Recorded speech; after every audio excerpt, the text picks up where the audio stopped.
Good afternoon, everyone. For today, I'm going to discuss or to demo the centralized purchasing and billing of NetSuite.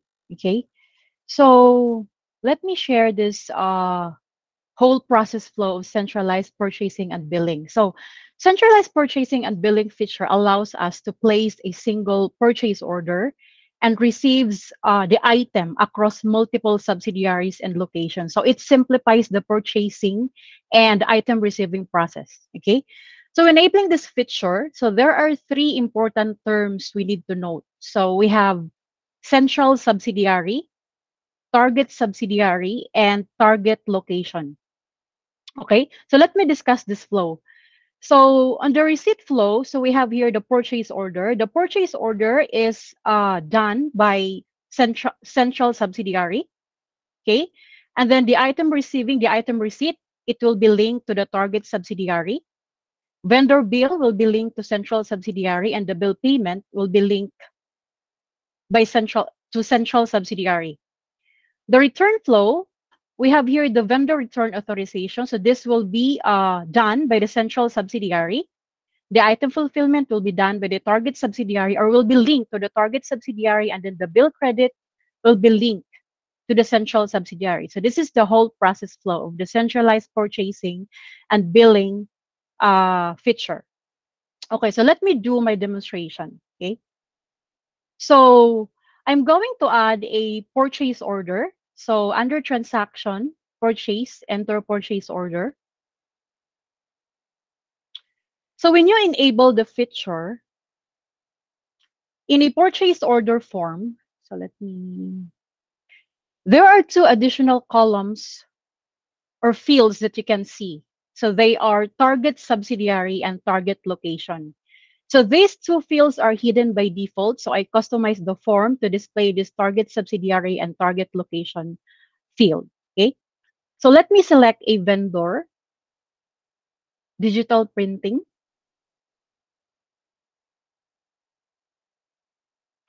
And you have here the subsidiary. So I'm going to, in this scenario, the central subsidiary is Bright Corporation. So please note that central subsidiary is not limited to the parent subsidiary. Any subsidiary can be a central subsidiary. Any subsidiary can purchase on behalf of the other and subsidiaries. Okay. So you will also notice here that in a purchase order, we have this checkbox called cross subsidiary transaction. So I also display this. I customize the form to display this cross subsidiary transaction. So let me select here an item. By the way, this for this feature to work, we don't actually need to enable the inventory and multi-location inventory feature. We don't need to enable that, okay, in order for this feature to use.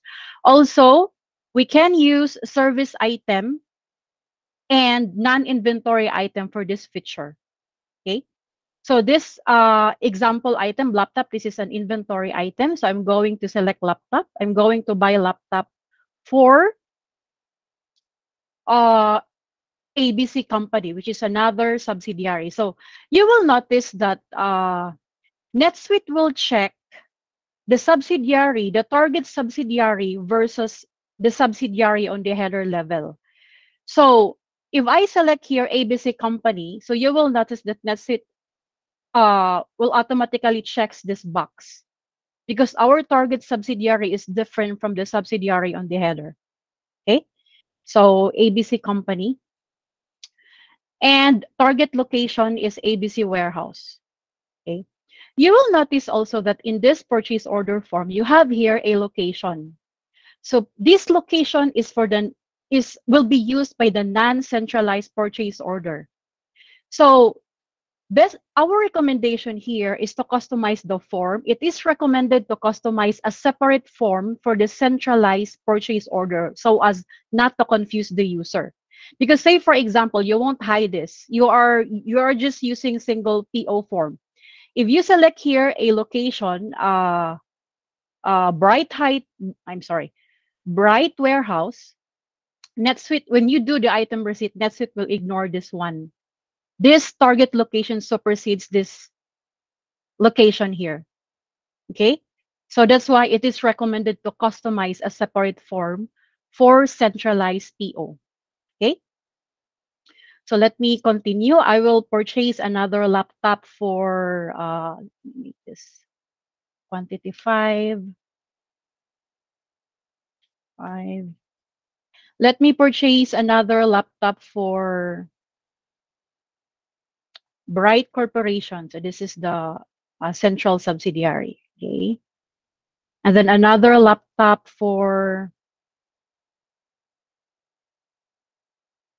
this one. This is New Zealand Corporation. So please note that this feature also supports multi-currency transactions. So in this example, our central subsidiary is Bright Corporation, which has AUD based currency, but then this target subsidiary is New Zealand that has NZD based currency. So it supports multi-currency transaction. Okay, so I'm going to select New Zealand warehouse as the target location. And then I'm going to add here a non-inventory item, office supplies, just to demonstrate that this is also possible for non-inventory or service items. Okay, so this is for a Bright Corporation. Okay, yep, that's all. Then, so you will notice that this is being marked cross-subsidiary transaction. Okay, and then I'm going to save. So in terms of receiving, so you can receive the item from the purchase order, or as usual, you can also use the transaction, the other way of receiving the item. So let me receive the item from this PO. Okay. So when you receive the item, so you will be redirected to the receive orders page. It is because this single PO has multiple item receipts. Okay.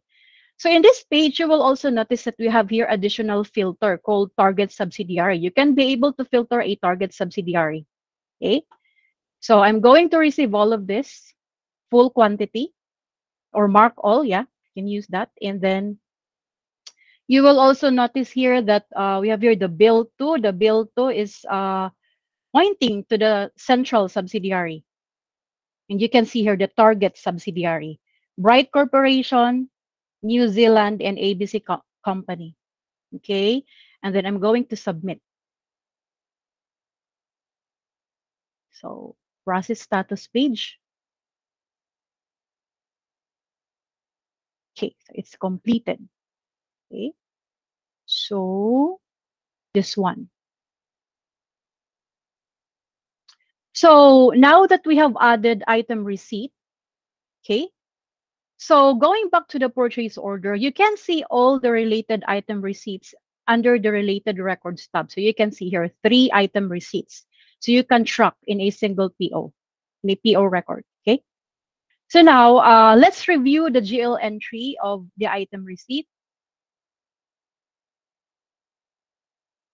And let's compare it to the PO. So this is the item receipt for ABC Company. Let's view the GL impact. Okay. For ABC Company, so you will notice that the accrued purchases here is being linked to ABC Company, the target subsidiary, and then the stock on hand is debited to ABC Company, the target subsidiary, and the location as well.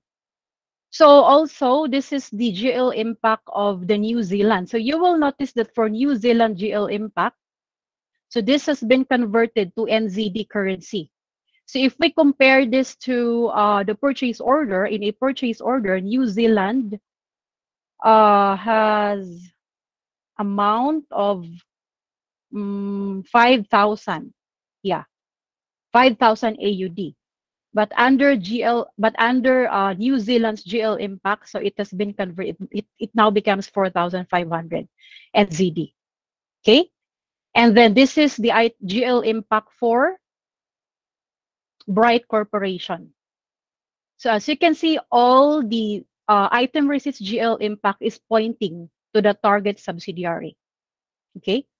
Now, in terms of billing, okay, So the best practice is the bill must be done or must be added from the purchase order, because this is centralized. One, if you want to create one bill, so you have to do that from the purchase order. However, if the requirement is for you to create a separate bill per item receipt, then you can also do the billing on the item receipt level. Okay. So for this example, ABC company, if you do the billing here, if you click the bill, you will see that the subsidiary is still will still point to the central subsidiary, Bright Corporation. So that's if you want a separate bill per item receipt. Okay. So for this scenario, let's do the billing. Let's create a bill, one bill from the purchase for all of these item receipts. Okay. So let's create this bill.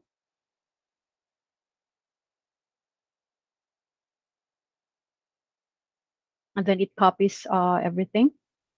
Okay. Now in this bill form, there is also a field here called due to due from subsidiary, as well as the inventory location. So these two fields are hidden by default. I customized this form to display these two columns or fields. Okay. So let's save this and bill.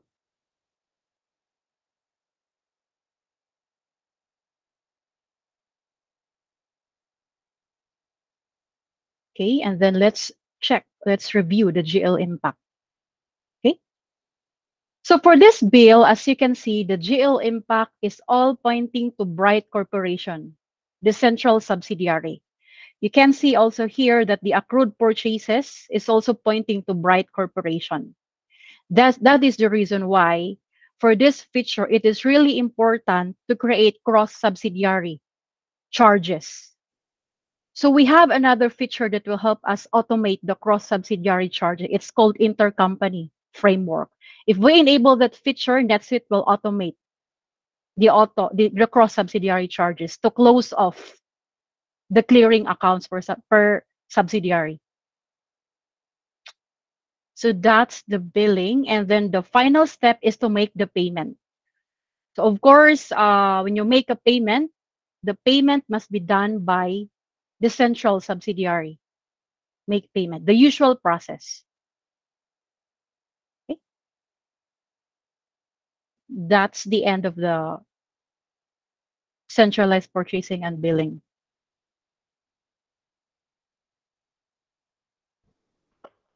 You told me, Okay. John, not to Thank you. demonstrate the Yeah, return. not to demonstrate, but you can also talk about the return process.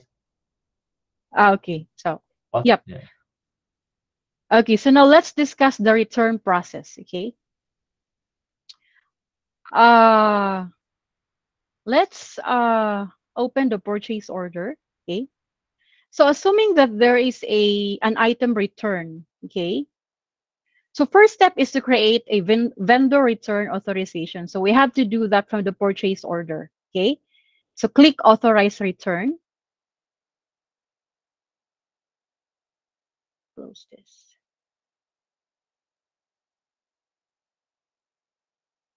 Okay. And let's assume that one subsidiary returned the laptop. Okay. So let's uh, New Zealand. Okay. For example, let me remove.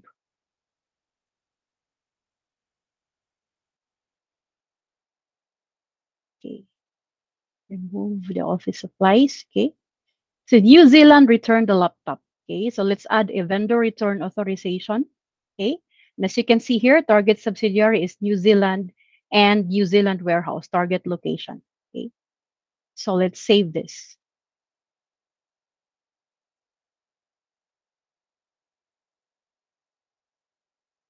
Okay, so now that we have added a vendor return authorization on behalf of New Zealand subsidiary, so next step is to create this click the return. Okay, item fulfillment. So you will notice that this item fulfillment, this is linked to New Zealand. New Zealand warehouse. Okay. Then save. And let's view the GL impact of the item fulfillment. So actions, GL impact. So you can see that the item fulfillment's GL impact is still pointing to the target subsidiary, New Zealand. It affects New Zealand book. Okay. So now let's process a bill credit. Okay. By clicking this credit button. So for the bill credit,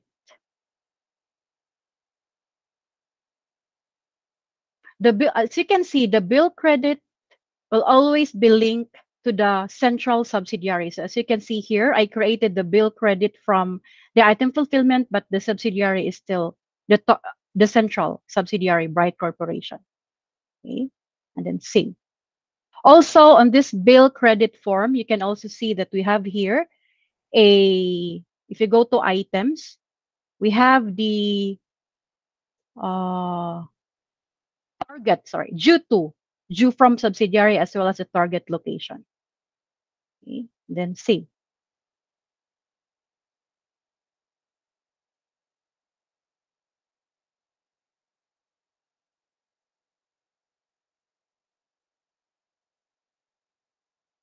And then here is the GL impact. It affects the central subsidiary. That's why we need to do intercompany cross charges.